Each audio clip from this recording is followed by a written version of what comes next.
Marcos, na verdade, quem dita, quem conta os fatos é Pedro. A história pensa e acredita que Marcos, ele entrevista Pedro de uma forma muito profunda. E Pedro então começa a testemunhar visões, fatos oculares dos dias em que ele caminha com Jesus. E Marcos vai escrevendo. O texto que nós lemos é um texto único, você não vai encontrar nos demais evangélicos.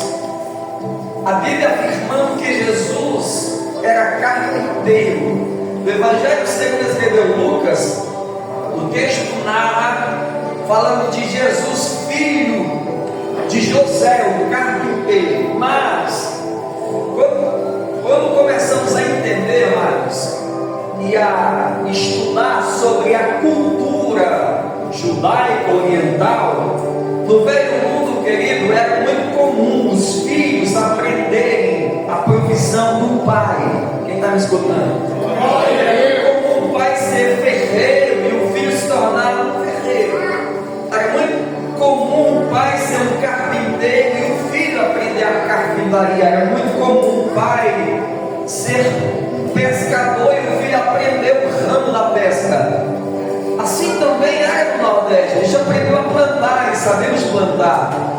Às vezes nossos pais, eles aprendiam, irmãos, algumas funções e passava para os filhos, de pai para filhos, de filhos para filhos. Amém? Então quando a Bíblia diz que Jesus também era carpinteiro, era porque com certeza também Jesus ajudava o seu pai. E ainda que, entre aspas, querido, esta narrativa, esse pensamento não seja totalmente verdadeiro, Jesus ele acompanhava, ele sabia, ele testemunhava que o pai José era carpinteiro. Quero que você possa frisar hoje sobre Jesus, que também é chamado de carpinteiro.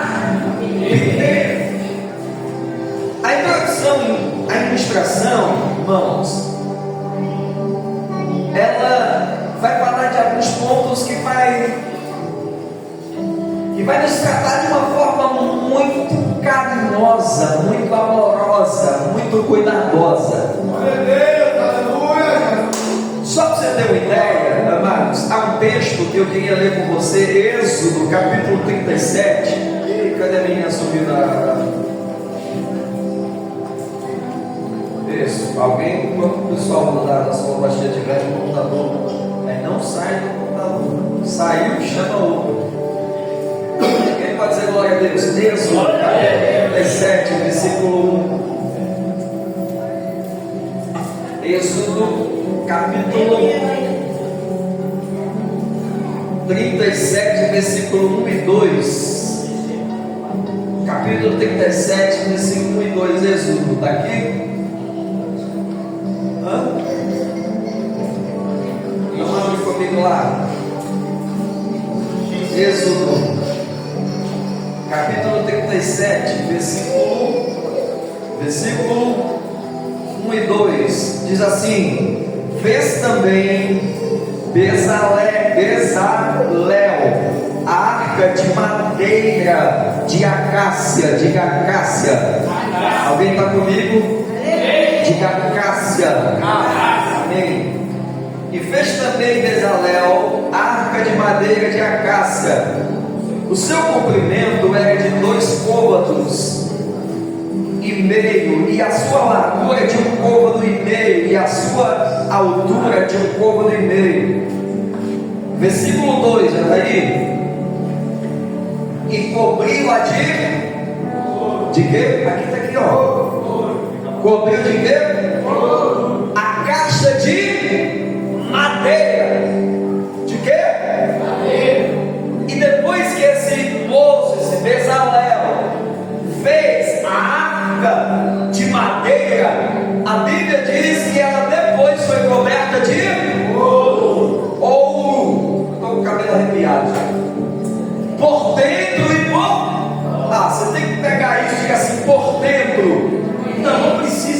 de alguém. Coloca a mulher assim, diga assim, por dentro e por fora. Eita glória!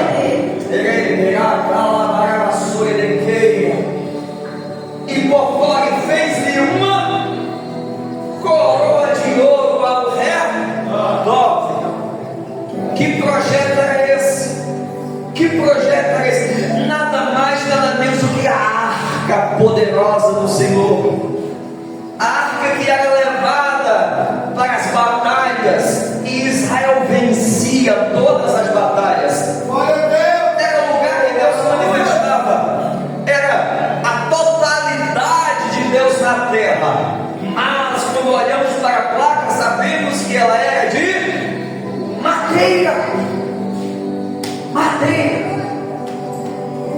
Há rumores que os verdadeiros fatos, e a Bíblia narra que as nações tremiam quando Israel ia para a guerra enfrentá-los, porque sabiam, olha que algo poderoso estava no meio. Não fala que você está me entendendo, a Bíblia diz que quando Israel ia para a batalha, eles levavam a arca de Deus no meio do seu povo, colocavam ela na frente, e Deus guerreava por eles, e o povo de Deus vencia todas as batalhas, porque Deus estava presente. A arca de Deus simbolizava a totalidade de Deus suprema na terra. Deus resolve fazer uma arca. Essa arca é muito popular e famosa, irmãos, em todo o mundo. Mas o interessante é como ela é feita. Sempre lindo, ó. Aleluia. Glória a Jesus. Em cima. Por que, irmãos, que essa arca é tão famosa? Por que ela representa tanto para Israel? Por que é que essa arca, irmãos, representa tanto eu e você? Olha para mim.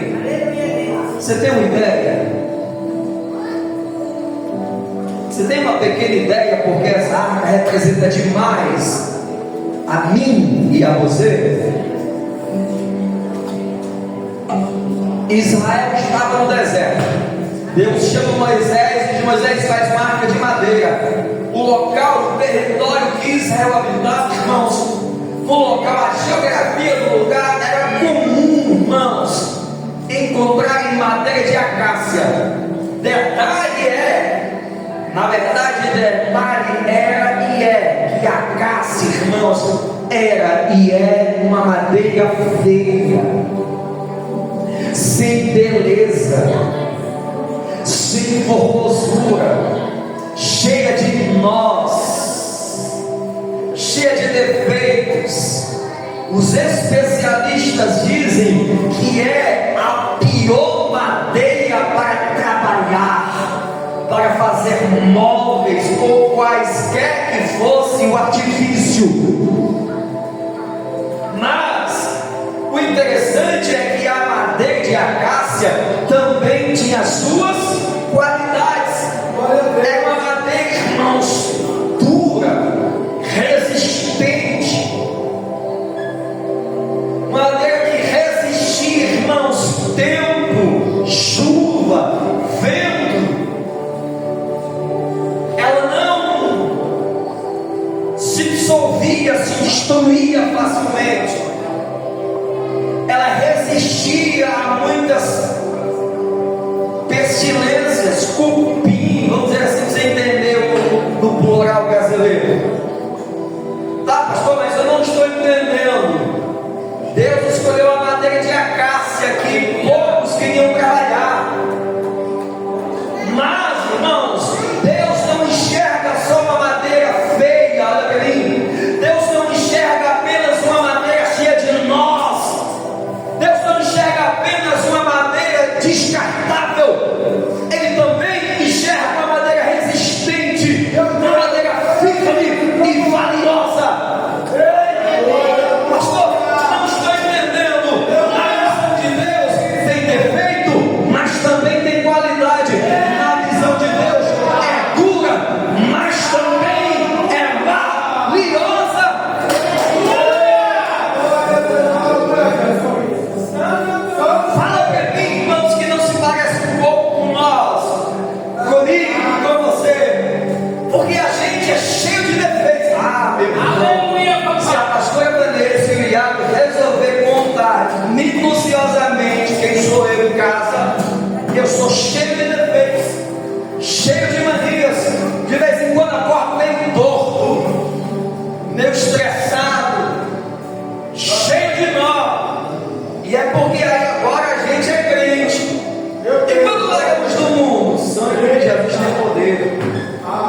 olhávamos para nós e não conseguiam entender que servíamos para alguma coisa.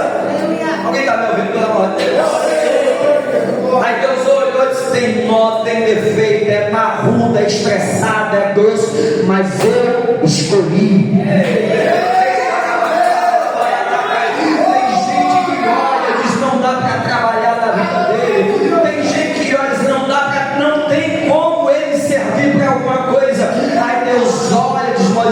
Eu quero madeira de acácia. Talvez Moisés retornou e disse: Senhor, o Senhor não quer escolher outra madeira, mas quem escolhe é Deus. Quem escolhe ainda é Jeová. Aleluia! Oh, glória! Fica aqui pertinho isso. Se for para longe, sai. Aí, irmãos, a gente é tão difícil de ser moldado. Está me falando de mim? Está falando de mim e de você, sim ou não? Sim. A gente é tão difícil de ser moldado que para lidar conosco tem que estar cheio do Espírito Santo. Vou repetir: para lidar com gente precisa estar cheio do Espírito. Dá mais um volume para mim. Primeiro. Obrigado, mais um pouquinho. Para lidar com pessoas tem que estar cheio do. A Bíblia diz que Moisés, irmãos, começa a dialogar com Deus. E Deus disse: escolhe Bezalel para moldar, trabalhar a madeira, porque eu já o enchi do Espírito Santo. Alguém está me ouvindo? Deus vai dizer: Moisés, fica tranquilo, já escolhi a madeira de acácia, cheia de nó, defeituosa, dura de trabalhar, mas já escolhi alguém para trabalhar nela. Já enchi Bezalel do Espírito Santo. E aí Bezalel vai trabalhando na madeira, vai arrancando os nós, vai tirando as imperfeições, vai tentando deixar ela nivelada, mas é muito complicado, porque a madeira é cheia de arranca um nó aqui, se olha para o lado, tem mais 3, 4, 5, 10 imperfeições.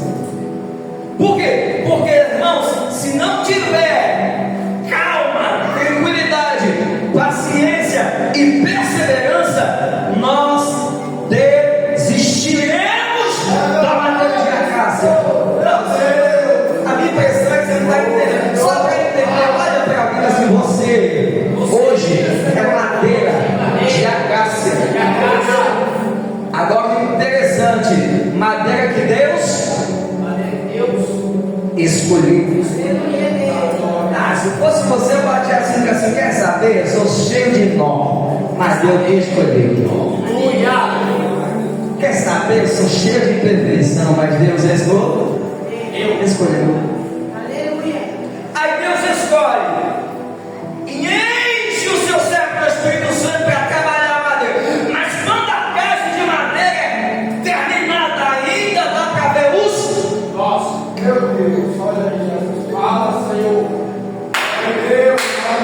Deus trabalha, usa alguém, mas a gente ainda consegue enxergar defeitos. Olha, se você conhece um crente sem defeito, levanta a mão se você conhece, que eu quero conhecer.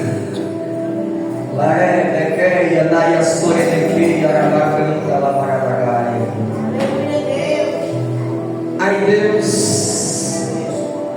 termina a sua obra por mãos de Bezalel e diz: Moisés, agora pega ouro e betuma por dentro e por fora. Porque a madeira de acácia representa a nossa natureza pecaminosa. de nós, as imperfeições representam os nossos caprichos, mas ainda somos resistentes e somos irmãos. Somos uma madeira importante para o rei. Então, Moisés começa a mandar perfumar a arca, a caixa de madeira por dentro e por fora. Porque quando olhamos para a madeira de acacia, ainda que ela esteja trabalhada, eu consigo ver defeito, eu consigo enxergar a natureza pecaminosa, a natureza do homem caído. Mas aí o ouro representa, olha para mim, a natureza de Deus, a perfeição do Altíssimo.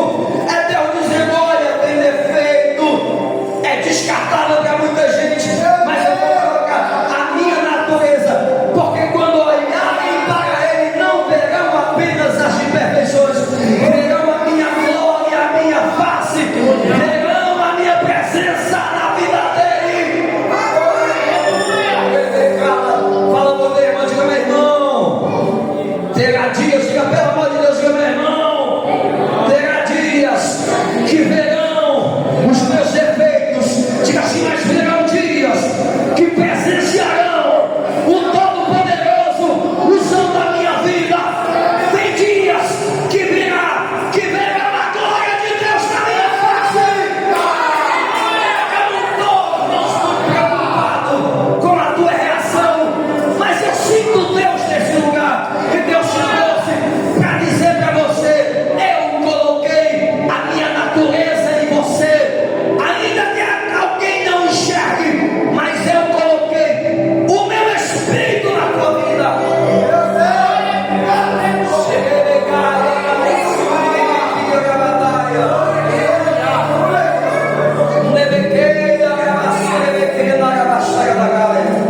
A madeira de acácia é torta, mas tem lobo. A madeira é espinhosa, mas tem lobo de Deus. A madeira é dura, mas possui a natureza de Deus. A madeira é cheia, irmãos, cheia de... E você sabe de que é.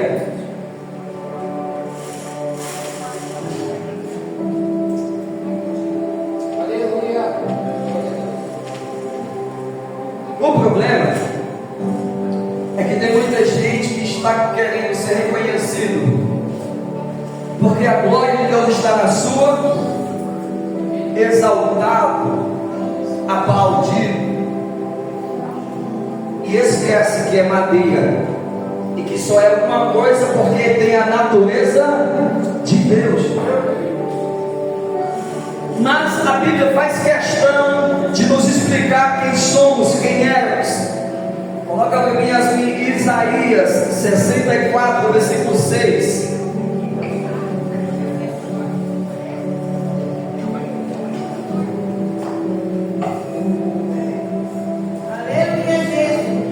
Glória a Vem para dar mais glória, vem para dar mais aleluia. Oh, glória. Santo, santo é o nome do Senhor. Isaías 64, versículo 6. Isaías descreve e ele fala das nossas obras terrenas. Imagina alguém se gloriando porque tem uma oratória boa. Imagina alguém se gloriando porque tem seguidores. Olha para mim nas redes sociais. Eu vejo muita gente que está correndo, brigando, lutando para que seja seguido por milhares, sim ou não? Tem muita gente, irmãos, no meio evangélico que não tem noção o que significa obra de Deus. Olha para mim, aquela caixa que Deus manda fazer é o quê? Uma obra sua. Vou de novo, aquela caixa, Gilberto, que Deus manda fazer é uma obra, uma construção. Ele pega a madeira bruta, começa a lapidar, faz uma caixa. Deus está fazendo uma obra. Glória a Deus. E ele termina perfumando ela, colocando a sua presença, a sua natureza.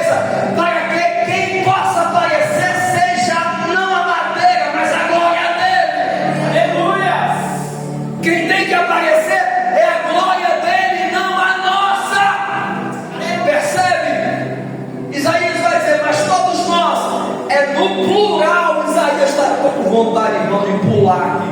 Da glória No plural, Isaías, mas todos, o globo terrestre está incluído, mas todos nós somos como imundo, e todas as nossas justiças como trapo de imundícia, e todos nós murchamos como a folha, e as nossas iniquidades como um vento nos arrebatar. Isso aí está dizendo, as nossas obras para Deus é como trapo de imundícia. Quem é mulher sabe o que estou falando. Na época antiga, irmãos, as mulheres não tinham uma tecnologia tão desenvolvida como hoje. Então, no tempo menstrual, elas não usavam absorvente de última geração, como você usa, com malas, confortável, não. Elas usavam pedaços de pano, que chamavam de retalhos ou trapos de pano, e depois que eram usados, eram jogados fora, não se usava. Depois que se usava e jogava fora, esse trapo era chamado de trapo de imundícia. Não mais era usado para nada. Escandalize se você quiser. Isaías está dizendo, as nossas obras humanas para Deus é como trapo de imundícia. Então olha para mim, como posso eu me glorificar na presença dele? Meu Deus, Pai Jesus.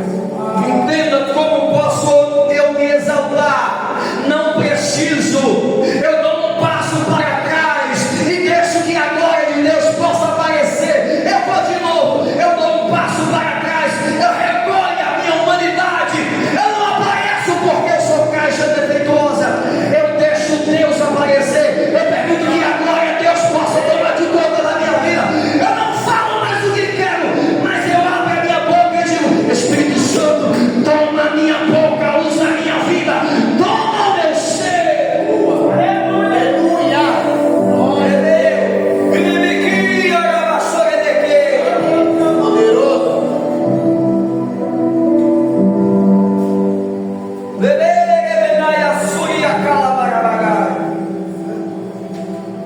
Então servimos para quê?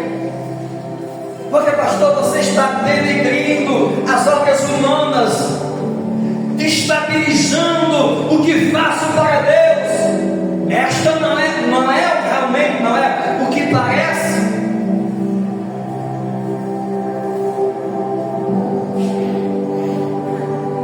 Mas a única obra de valor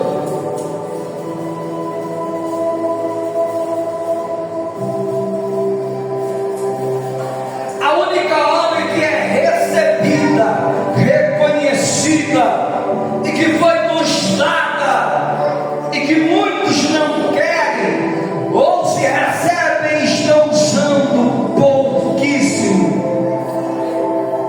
Que obra é essa?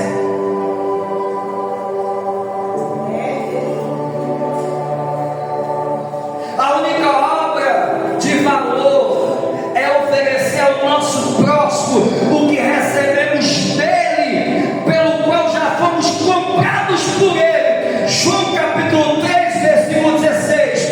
Porque Deus amou o mundo de tal maneira que deu o seu único Filho unigênito, para que todo aquele que nele crê não pereça, mas tenha vida. Vou de novo, porque Deus amou.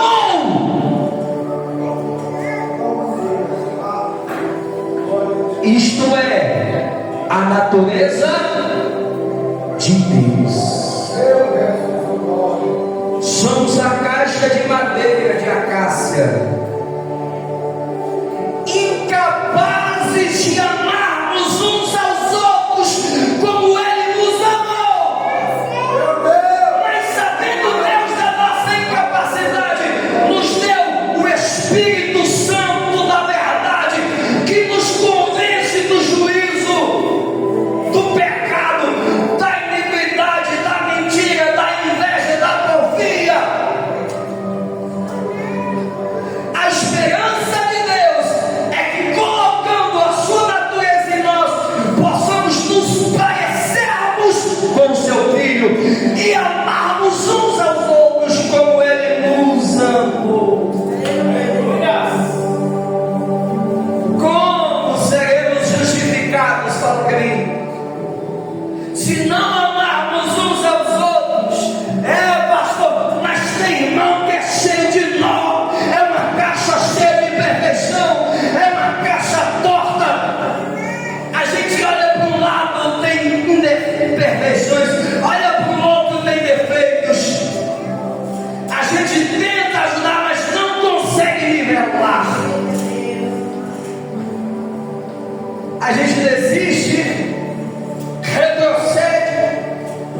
diz que tentou. Será que é porque estamos vazios do Espírito Santo para fazermos aquilo que Deus nos mandou fazer? Vamos continuar pregando a verdade, porque é ela que vai nos levar para o céu. Não adianta povoar esta igreja, irmãos, e depois no final das contas nos encontrarmos no fogo eterno, no inferno, não. Independente de quem vai permanecer ou não, pregamos a verdade, pregamos aquilo que recebemos, que é mais precioso. O que, pastor? O ouro de Deus, a natureza de Deus, o amor de Deus.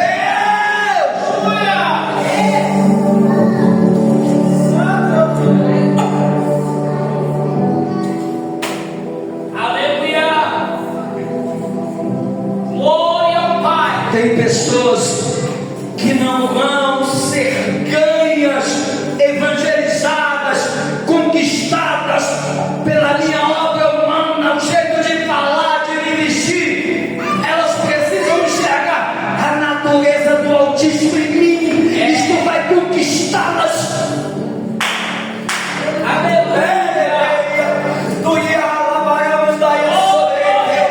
Estamos, irmãos, vivendo dias que a Bíblia já narrou, que dias, pastores, rumores de guerra, muitas pestilências, nação contra nação, pai contra filho, filho contra pai, e a Bíblia diz, irmãos, que o amor se esfriará. Quer saber? Estamos nesse tempo, queridos, e a Bíblia diz que se levantará, irmãos, falsos profetas, lobos devoradores, pregando inverdades. E quer saber? A Bíblia diz que até os escolhidos porventura serão enganados.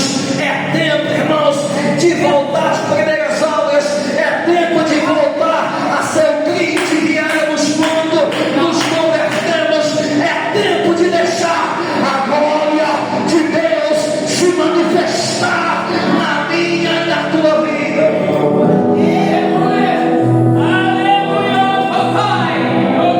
Desculpa, mas eu vejo muita gente, querido, desistindo, retrocedendo, e eu não as culpo, eu as entendo.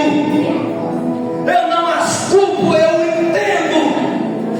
Talvez é falta de ser cheio da glória de Deus, e não é porque não queremos, é porque os artifícios cotidianos têm roubado o tempo de Deus para conosco. A gente não tem mais tempo para ficar meia hora de joelhos. A gente não tem mais tempo na semana de se consagrar para que possamos ser cheios. A gente não tem tempo para Deus. Temos tempo para tudo e para todos. E aí na hora, irmãos, que precisamos estar cheios, não estamos. Logo a presença de Deus não está, irmãos. Por quê? Porque a descartamos.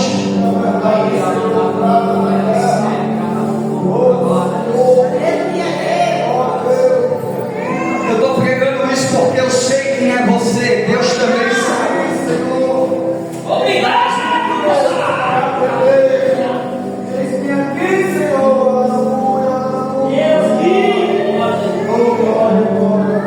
Eu estou pregando isso porque eu sei quem você é e Deus também sabe. Ei, olha para mim, ó, você não está aqui por acaso. Não existe acaso no reino de Deus. Talvez você está dizendo, estou frequentando, mas a qualquer momento eu vou sair, vou embora. Não. Deus não brinca de ser Deus. Deus não é menino. Deus não é político para dizer que vai fazer e depois não cumprir. Ele é fiel e poderoso, mas nós precisamos tomar as nossas atitudes. Que atitude? Permitir que o ouro de Deus, permitir que a natureza de Deus possa estar, irmãos, na minha cara, na minha vida, na minha casa, aonde quer que eu pise, que Deus possa se manifestar e alguém possa ver o brilho dele em você.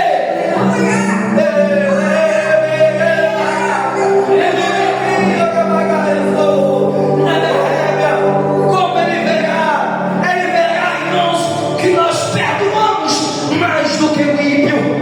As pessoas verão que nós somos mais compassivos, pacificadores, pacientes do que aqueles que nem conhecem a palavra de Deus. O que é a glória de Deus em minha vida? É alguém olhar e dizer assim: é um ser humano. É alguém olhar e dizer assim: o que fizeram com ele, na verdade, o certo e o justo era ele fazer o que recebeu.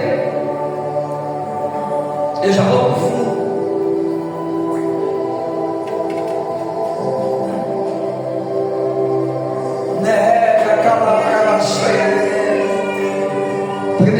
Eu quero ler tudinho com você. Nem que você saia bicudo daqui, mas vai sair curado. Deus vai derramar uma glória tão grande aqui hoje. Quem crê? Eu profetizo, quem já tem o Espírito Santo vai pular, vai rodar, vai correr.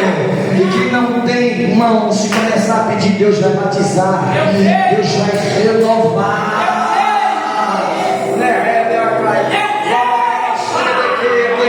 Glória a Deus.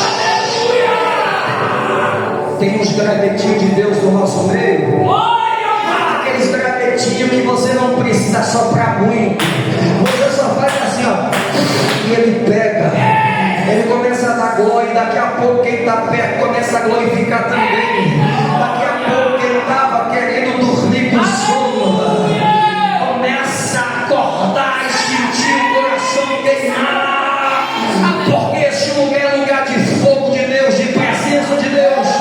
Essa igreja é pentecostal. Então, se você quiser glorificar, glorifica. Se der vontade de levantar da cadeira, levanta. Não se preocupa de quem está do teu lado. Se você quiser dar um pulo, pula. Ei, irmãos, aqui é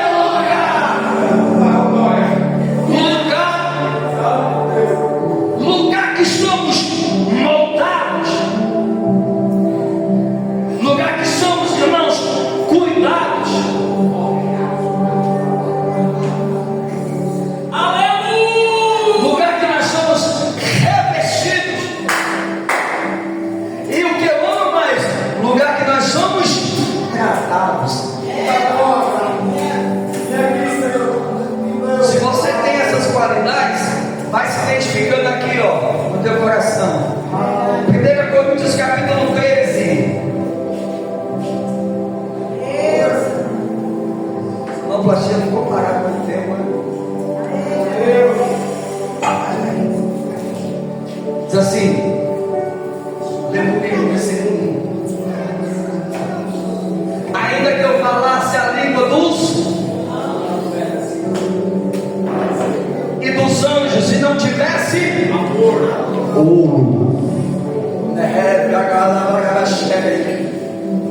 Aí tem gente que fala em língua estranha e pensa que é a quarta pessoa da Trindade. Se eu falo em língua estranha, mas não tenho amor, para nada serve. As línguas cessarão, o que permanecerá é o Espírito de Deus.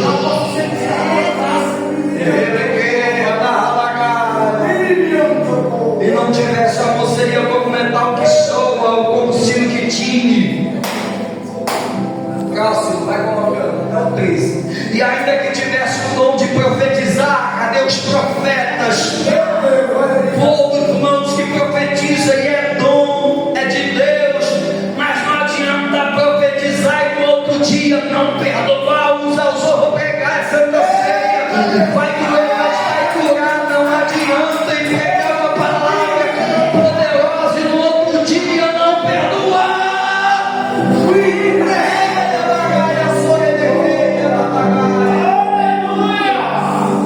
E conhecesse todos os mistérios e todo conhecimento, e ainda que tivesse toda a fé, de maneira tal que transportasse os montes, meu Deus, está dizendo, ainda que alguém estendesse a mão e dissesse, varede da esquerda, transporta-te para a direita, e ela obedecesse. Ou os montes, e não tivesse amor, nada seria. Próximo. E ainda que distribuísse, eu gosto desse versículo, e ainda que distribuísse toda a fortuna, o dízimo alto, a oferta toda para sustento dos pobres, porque eu vejo muita gente, irmãos, às vezes ansiosa. É normal querer abençoar, sair na rua, entregar cobertores, marmitex para moradores de rua, fazer a obra social. Paulo está dizendo, ainda que nós distribuíssemos todos os nossos sustentos aos pobres, ainda que entregasse o meu corpo para ser queimado e não tivesse amor, nada disto. Nagabaia, estou sentindo Deus de uma maneira rica aqui, poderosa. O amor é sofredor. Pastor, estou sofrendo porque é difícil amar quem não me ama. O Espírito Santo está dizendo, persevera. A gente sofre. O amor é sofredor, sim ou não, irmãos? O amor é benigno. O amor não é invejoso. O amor não trata com leviandade. Não se ensoberbece.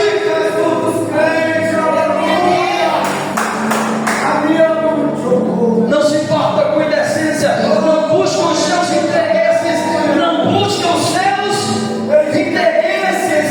Não se irrita, não suspeita mal. Não folga com a injustiça, mas folga com a verdade. Tudo sofre, tudo crê, tudo espera, tudo suporta. O amor nunca falha. O amor nunca falha. Lá vai, coisa linda. O que é que Deus quer, irmãos? O que é que Deus anseia para nós? É profecia, é dom, é ministério também, irmãos. Mas na verdade o que Deus anseia, o que Deus quer é nos encher do seu amor. Por quê? Porque o amor nunca falha. Mas havendo profecia, serão aniquiladas. Havendo línguas, cessarão. Havendo conhecimento, desaparecerá. Porque em parte conhecemos e em parte profetizamos. Próximo. Mas quando vier o que é perfeito, então o que é em parte será aniquilado. As coisas que tanto pensamos que é importante. Quando eu era menino, falava como menino, sentia como menino, pensava como menino. Mas logo que cheguei a ser homem, acabei com as coisas de menino. Porque agora vemos por espelho em enigmas, mas então veremos face a face. Agora conheço em parte, mas então conhecerei como também estou conhecido. Como serei conhecido?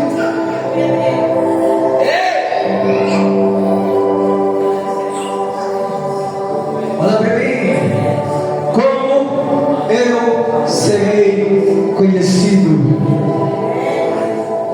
Como entenderão, acreditarão que eu sou homem de Deus? Eu profetizando,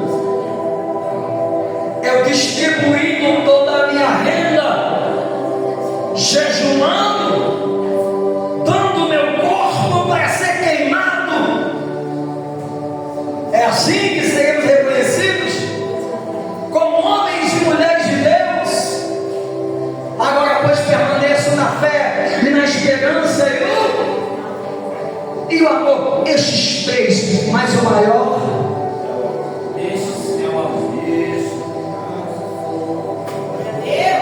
só serei reconhecido quando eu amar o meu próximo como fui amado.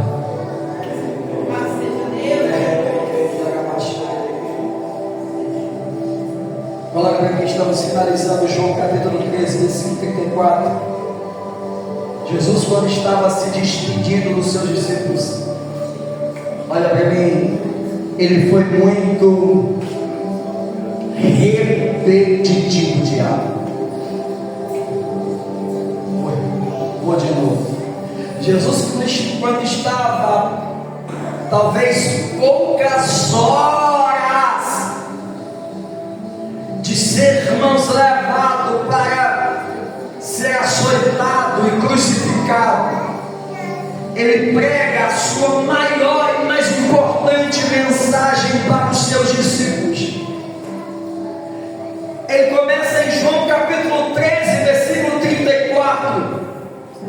Versículo 13, 34 diz assim: um novo mandamento vos dou, que vos ameis uns aos outros, como eu amei a vós, que também vós, uns aos outros, vos amei.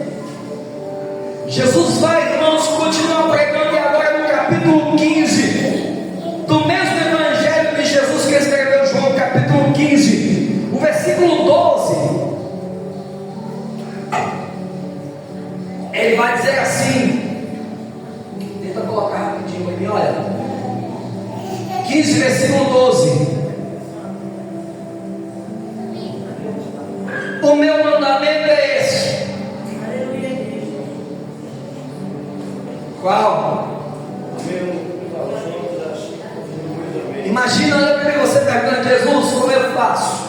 O Senhor quer que eu me comporte como?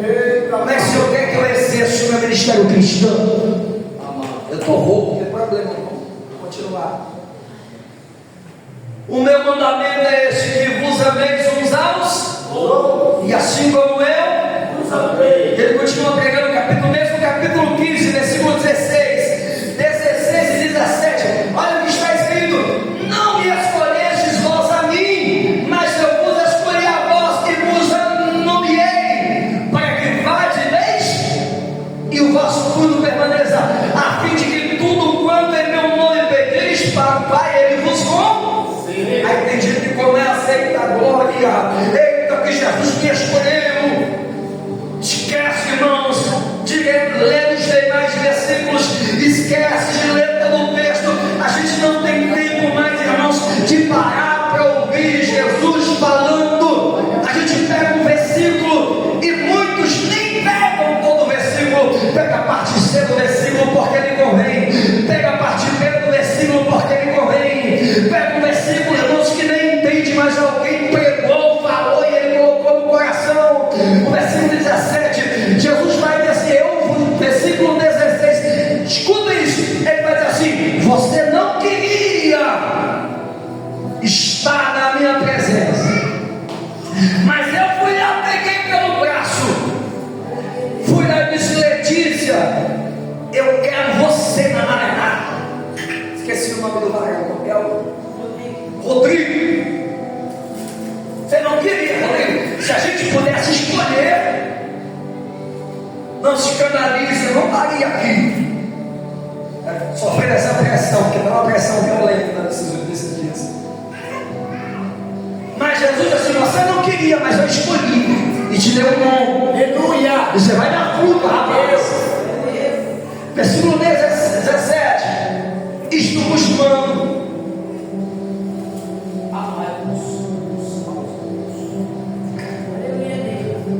Amados, ameis uns aos outros. Você pensa que ele para?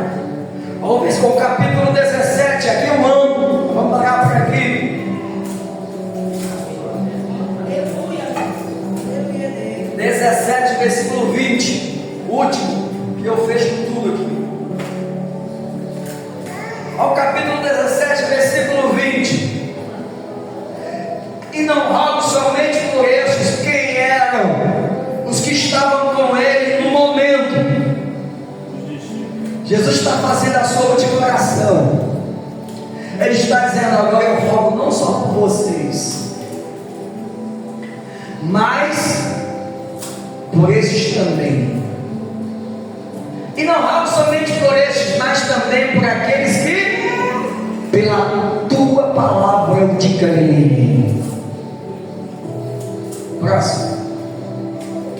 Para que, eu amo isso.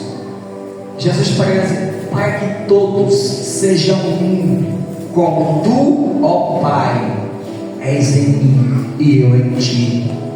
Que também eles sejam um em nós, para que o mundo creia que tu me enviaste. Jesus está falando, o povo lá de fora, você não vai nem precisar dizer que é da Maranata. Se eles perceberem que nós temos comunhão uns com os outros, e se amarmos uns aos outros, eles vão dizer que somos um só povo, como Jesus é no Pai. Aleluia! Glória a Deus!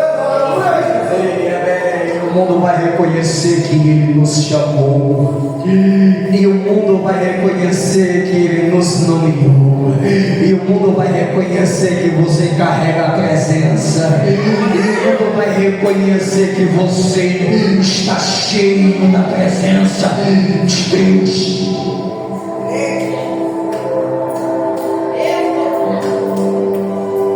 Fica de pé.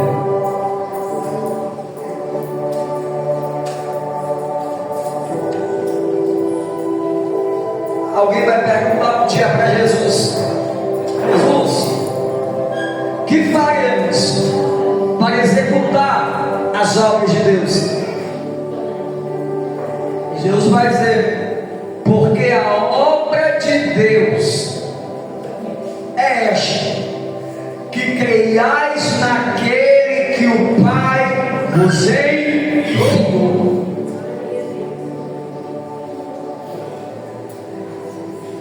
Como, irmãos, nós podemos executar as obras de Deus?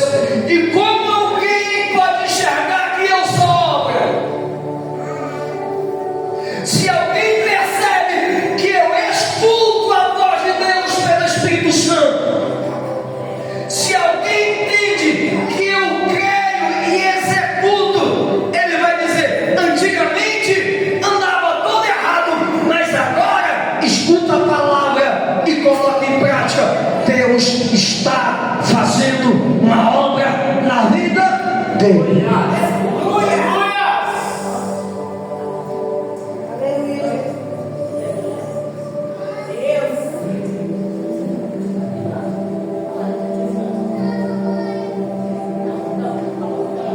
Agora ficou pesado, eu preciso terminar com essa frase que o Espírito Santo me mandou escrever. Esta é a igreja do Senhor.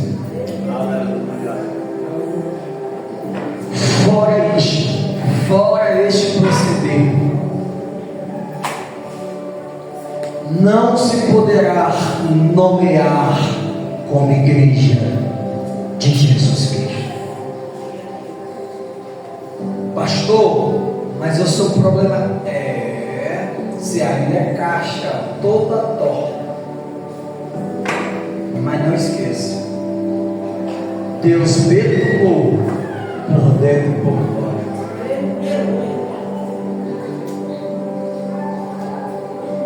Dá no celular aqui, cara. Eu queria chamar em nome de Jesus hoje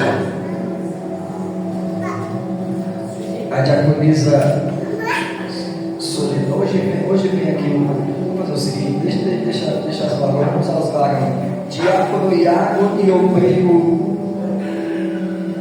Tiago, pode vir aqui, vamos cear. Enquanto eles preparam a ceia, você mesmo de pé, olha assim para cima e dá a melhor salva de palmas para o Rei da Glória que você quer. E depois senta no teu lugar.